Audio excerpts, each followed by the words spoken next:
You angry, whining SEC fans need to swallow the pill. Yeah, the SEC has fallen off, but it also might be better than it's ever been, which sounds crazy, but don't worry, you'll understand by the end. Did it all start here,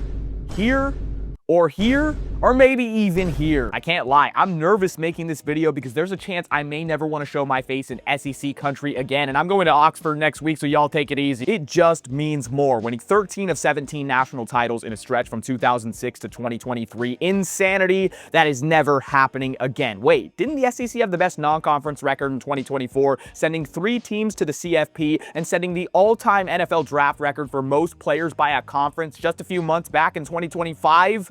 Yeah, but the Big Ten wasn't far behind at 71. That pipeline is national now, not Southern. For the first time since 2000, last season, every team in the SEC suffered at least 3 or more losses. According to odds right now, the SEC would miss out on a 3rd straight natty in 2025 for the first time since 2002. If you traveled back in time 10 years and told someone that in the inaugural 12-team playoff, the SEC would get their ass whooped and physically dominated in 3 separate games, they would not believe you. The old toughness identity of the conference is gone. Yes, teams from the North can win the line of scrimmage now. Michigan pushed around Bama in 23. Ohio State bullied Texas twice. Notre Dame held Georgia to 62 rushing yards. And tell me again that the SEC owns the trenches. In 5 seasons from 2011 to 2015, the SEC had a combined bowl record of 35-16. Compare that to the current era of 2021 to 2025, where the conference is barely over 500 at a shocking 26-24. So, overall performance is declining. Trophy cases aren't being stacked. You're getting embarrassed on the biggest non-conference stages. Bama has crumbled. What in the world is this?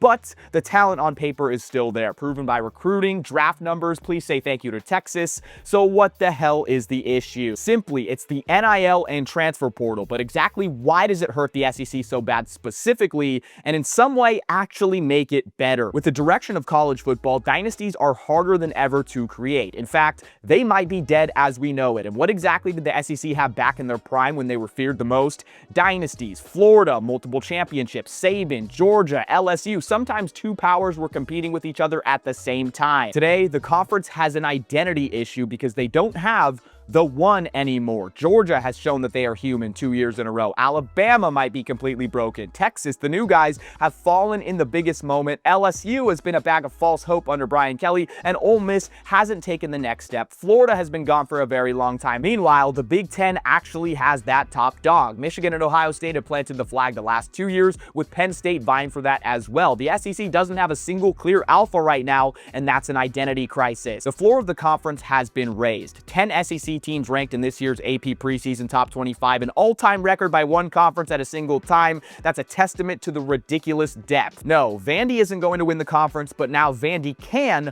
upset a number 1. Kentucky can ruin your playoff hopes. Auburn will beat you in 4 overtimes in their down year while you're still in the mix. A 5-loss Florida team will get hot and give it to you. The additions of Oklahoma and Texas only spread it thinner. Depth makes the league exciting, but it also makes it cannibalistic. The SEC is eating itself alive. In the day and age of player control, why would you ride the bench and create depth on a blue blood when you can go and get paid and played in a less proven program? This is exactly what Nick Saban worried about, and why the old man hung up the headset. When the GOAT waves the white flag, you know shit is hitting the fan. Name brand hardly matters anymore. We'll talk about this in depth in a moment. If Kirby Smart can't stash 3 5-stars on the sideline anymore, then what is left of the model? Back in the 2010s, the SEC dynasty programs would have a talent monopoly just waiting to be developed and penciled in. Now, Michigan scoops up a portal tackle. Ohio State grabs a 5-star who got tired of waiting at Bama. Oregon drops a bag for a playmaker, or recruits will just disperse within their own conference, hence the parity that we talked about earlier. Bad news. It's only going to get tougher for SEC domination as we go forward. That's because you don't have to be a blue blood to invest anymore. Shoot, you never had to be. Look at how Oregon came up in the 2000s thanks to Phil Knight, but now with easier access and bigger tangible payouts through media revenue, attention, the growth of the sport, average schools in other conferences are not afraid to buy their way in. Texas Tech is a great example. 0 national titles, then all of a sudden they go on a spending spree of $28 million on players alone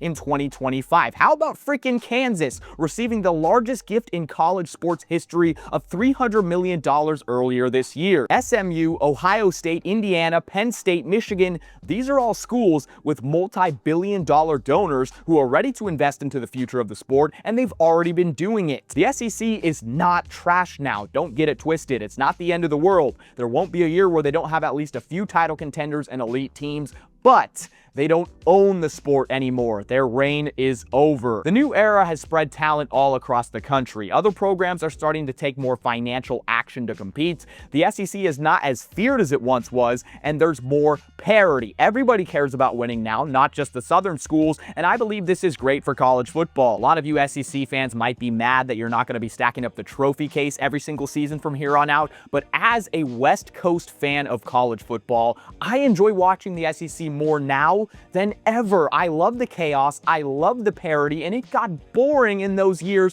with Nick Saban or Kirby Smart winning it every time. Seriously, the fall of the SEC, I'm putting it in air quotes because it's not really a fall, is actually great for college football. It's the deepest conference by far. It's a lot of fun to watch. How can you hate it? Thanks for reaching the end of the video. I'm Saturday Shenanigans. You can call me Andrew. I tell stories, I do game breakdowns, I link up and collab with athletes. This is former 5-star #1 quarterback Max Brown. We did a vlog together. Make sure to check out the channel and subscribe. This is the place to be during the best time of the year. All right, take care, y'all.